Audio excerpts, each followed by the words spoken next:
Today, we're going to do something a little different. We're going on an archaeological dig, but not in some faraway desert. No, this dig is happening inside your own body. We're going to uncover the incredible story of neural fossils. I mean, really think about that for a second. That weird, prickly feeling that just washes over your skin, sometimes for no reason at all. It's such a common thing, right? But the reason behind it is anything but common. It's like a ghost from our deepest past, a message written in a language your conscious mind has totally forgotten. But your body, well, your body still speaks it fluently. You know that feeling, that full body jolt, the gasp for air, your heart suddenly hammering in your chest? It all happens way faster than you can think. Your body is already reacting before your brain has even had a chance to figure out what just happened. And that's not a glitch, it's a feature. A very, very old one, installed millions of years ago. Let's really lean into this idea, because it's pretty wild. Your body isn't just a machine built for today. It's a living, breathing archive. It's a collection of ancient survival gadgets and biological systems that don't really exist anymore. Every single one of us is a walking museum of natural history, and today we're going to take the grand tour. So what exactly are the exhibits in this museum? Well, we're looking for things called neural fossils, or, if you want to get scientific about it, vestigial reflexes. So before we step into the first gallery, let's break down what that actually means. The key idea here is that a vestigial reflex is an echo. It's a leftover command in our biological software that once upon a time had a critical life or death job for our distant ancestors. But for us, in our modern world, that original function is either gone, has kind of faded away, or has been given a totally new job. And that's really the heart of it. These aren't choices. These are ancient circuits, hardwired so deep into the oldest parts of your nervous system that they completely bypass your conscious mind. That's why they feel so weird, so automatic. They're relics that happen to you, not because of you. All right, let's start the tour. Our first gallery is all about echoes from a time when our ancestors lived up in the trees, a world of branches, of heights, and of the constant, deadly fear of falling. If you have ever placed your finger in a newborn's tiny palm, you have felt this neural fossil in person. That grip is shockingly strong, right? Sometimes strong enough to support their own weight.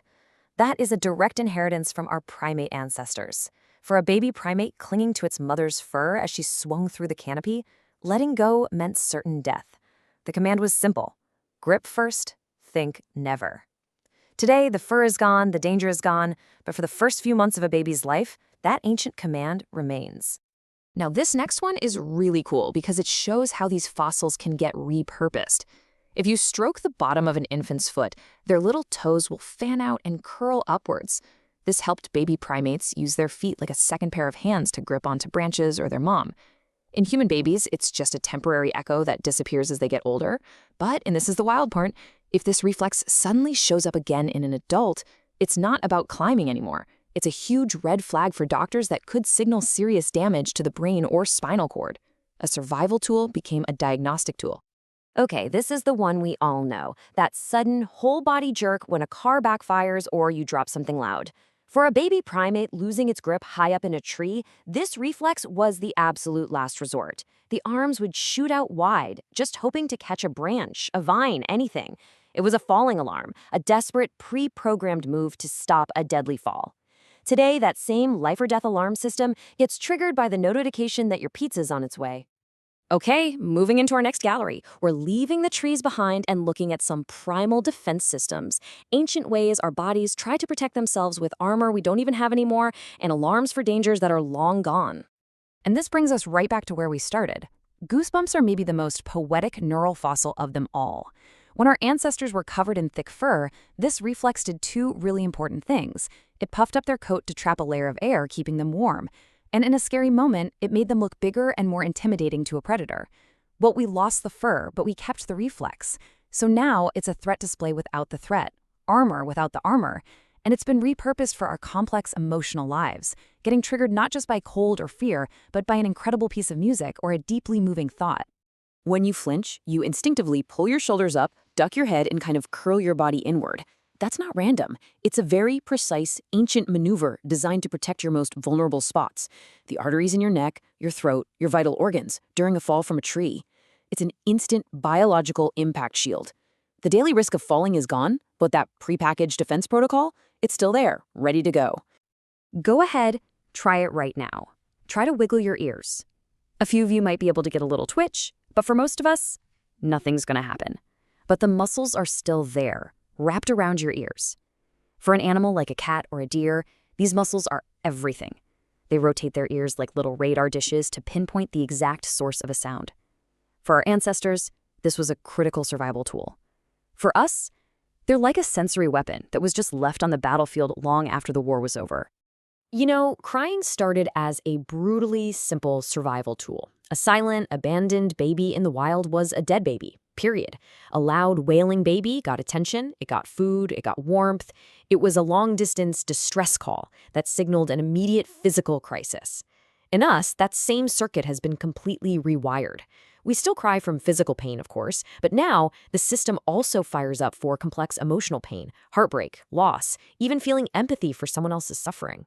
The reflex has evolved from signaling, I need to physically survive, to I need social connection to survive. We're now entering our final gallery. And these are the heavy hitters, the most fundamental, life-saving systems that are buried deep in our biology, protecting us from the ancient dangers of poison and the elements. The gag and vomiting reflexes are violent for a very good reason.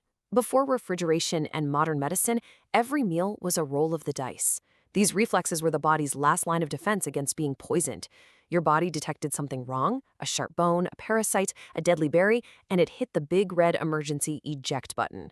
Today, since our food is so safe, these powerful systems tend to misfire, getting triggered by a dentist tool, the weird signals of motion sickness, or even really bad anxiety. Shivering feels awful because it's an act of desperation. It's your body forcing your muscles into these rapid, uncontrollable spasms just to generate heat. For an ancestor caught in a blizzard with no shelter, this was the last-ditch effort to stay alive. It's also incredibly inefficient. It burns through tons of precious calories. For us, surrounded by jackets and central heating, it's like a backup generator we almost never need, but it's still there, ready to kick on if things get really bad.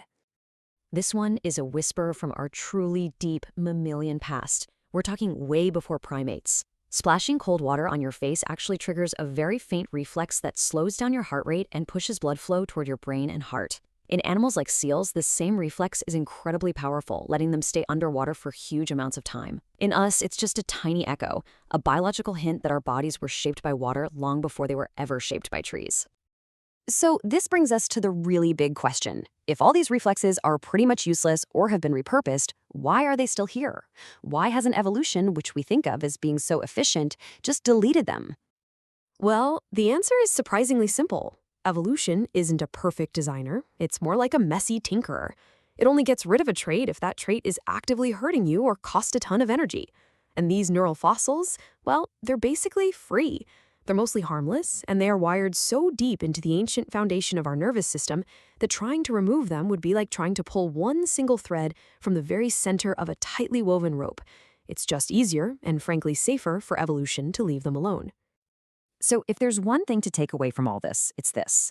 We really shouldn't think of our bodies as perfectly designed machines. It's way more accurate to see them as a historical document, like an ancient manuscript that's been written on over and over again, with new layers of text on top of old, faded ones that you can still read if you look closely. Every single one of these reflexes is a memory. It's a physical memory of a world that we have completely left behind. A memory of trees, of predators in the dark, of poison in the food, of winters that could kill. Your body remembers a life that your mind has never even known. And that brings us to the final thought. The next time you feel that weird chill run up your spine, the next time you jump at a sudden sound, don't just brush it off. Pause for a second and listen closely to what your own biology is trying to tell you. Because that's what your body is saying.